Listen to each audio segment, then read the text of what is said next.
పూలేని చూస్తున్నాం, ఒక అబ్దుల్ కలాం చూస్తున్నాం, మహనీయులను చూస్తూ ఉన్నాం. ఈ సమాజాన్ని మారవాలంటే విద్య ముఖ్యం కాబట్టి ఈ విద్యా వ్యవస్థను ముందుగానే గ్రహించిన కాంగ్రెస్ పార్టీ ఆనాడు హాస్టల్ పెట్టి పేదల కోసం అన్ని గ్రామాలలో కూడా హై స్కూల్ పెట్టి బ్రహ్మాండంగా విద్యను అందించింది. ఆ తర్వాత తెలుగుదేశం ప్రభుత్వం వచ్చిన తర్వాత ఎస్ఆర్ శంకరన్ ఆనాడు రిజియన్ స్కూల్కు ప్రపోజ్ చేసి దాన్ని కొనసాగించడం జరిగింది. ఆ తర్వాత ఆ విధంగా విద్యా వ్యవస్థ నడుస్తూ ఉంది. తెలంగాణ ప్రత్యేక రాష్ట్రం కోసం కొట్లాడిన యూనివర్సిటీ విద్యార్థులు ఎవరైతే ఉన్నారో 11 యూనివర్సిటీలు ఉన్నాయి మన రాష్ట్రంలో, గవర్నమెంట్ యూనివర్సిటీలు. వాళ్ళు తెలంగాణ ఉద్యమాన్ని భుజానేసుకొని లాఠీలకు, తూటాలకు, భాషవాయులకు ఎదురొడ్డిను. ప్రభుత్వం ఏర్పడిన తర్వాత ఒక్కరు కూడా అడాకర పోయి చూసిన పాపాన లేరు. కానీ ఒక వ్యాపారం అయితే మధ్యన జరిగింది. అలా ఉన్న మంత్రులైతే కారలే కానీ మల్లారెడ్డికి యూనివర్సిటీ వచ్చింది, పల్లరాజేశ్వరరెడ్డికి యూనివర్సిటీ వచ్చింది. ఈ ఎట్లొచ్చిందో నాకు మల్లారెడ్డి మంత్రి, పల్లరాజేశ్వరరెడ్డి ఇంత వ్యాపారం అంతా.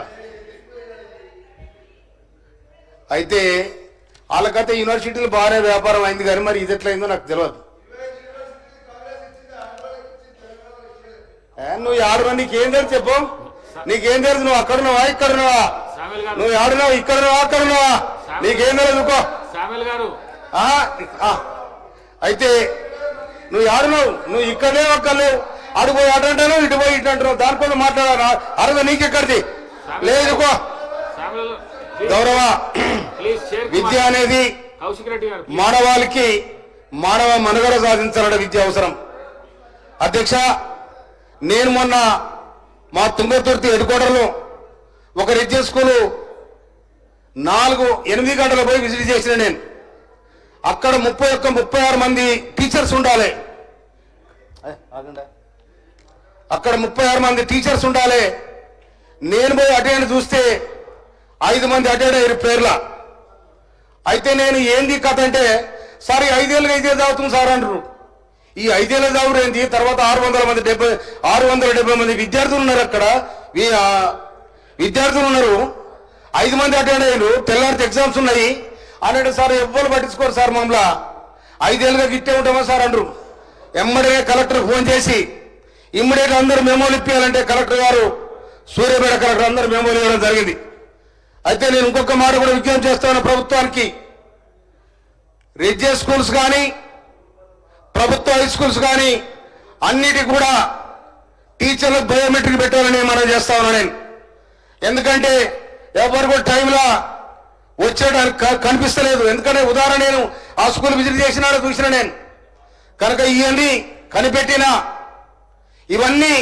కనిపెట్టిన మన కాంగ్రెస్ ప్రభుత్వం, రేవంత్ రెడ్డి గారు ముఖ్యమంత్రి అయిన తర్వాత 2008 నుండి 2024 వరకు ఆ స్కూళ్లను పట్టించుకున్న పాపన పోలే, ఆ పిల్లల దగ్గర పోయిన నాదులు లేడు.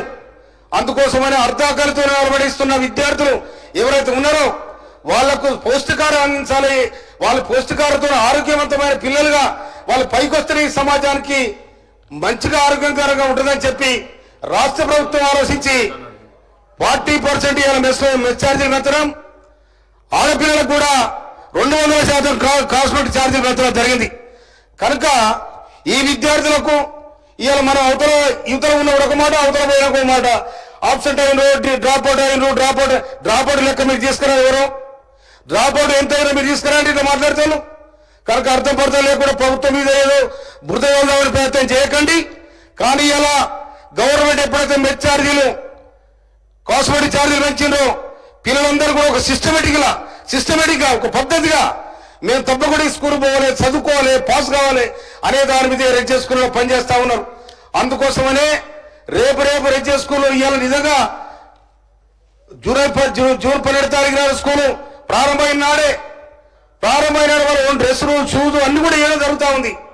అదేవిధంగా వాళ్ళు బ్రహ్మాండమైన పౌష్టికారం పెట్టి ఈ విధంగా ఈ కాంగ్రెస్ గవర్నమెంట్ రేవంత్ రెడ్డి గారి ప్రభుత్వం బ్రహ్మాండంగా ఎస్సీ ఎస్టీ బీసీ పిల్లలకు అదేవిధంగా అగ్రకులంలో పేద పిల్లలకు కూడా వీళ్ళందరూ కూడా మంచి విద్యను అందిస్తారని ఒక సంకల్పం ఉన్నది. అందుకోసమనే ఇవాళ మీరు అవతల ఉండే ఒక తీర మారుతారు, యువత ఉండే ఒక తీర మారుతారు. అట్లా కాదది. విద్య అనేది ఎవరైనా కూడా ఒక తీర ఉండాల్సిన బాధ్యత ఉంది. కనుక నా ఏరియాలో ఉండబడిన రెడ్జన్ స్కూల్ నేను దాదాపు నెలకు రెండు స్కూల్ విజిట్ చేస్తా.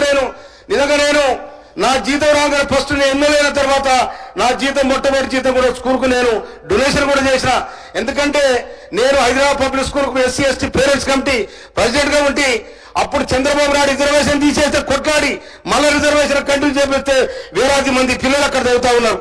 అందుకోసమనే ఇలా మేము హాస్టల్ చదువుకున్న విద్యార్థులం కాబట్టి, హాస్టల్లో అర్ధాకర్తలు చదువుకున్నాం కాబట్టి మాకు ఆ గోస ఏందో ఆ బాధ ఏందో తెలుసు. కాబట్టి ఇవాళ మీరు ఎన్ని విమర్శ చేసినా ఇవాళ రాష్ట్ర ప్రభుత్వం రేవంత్ రెడ్డి గారి ప్రభుత్వం బ్రహ్మాండంగా ఒక సామాజిక ఆలోచనతోని ఈ పిల్లలు మనం కనుక అశ్రద్ధ చేస్తే, నిర్లక్ష్యం చేస్తే ఈ వ్యవస్థ కుప్పగూలిపోయింది.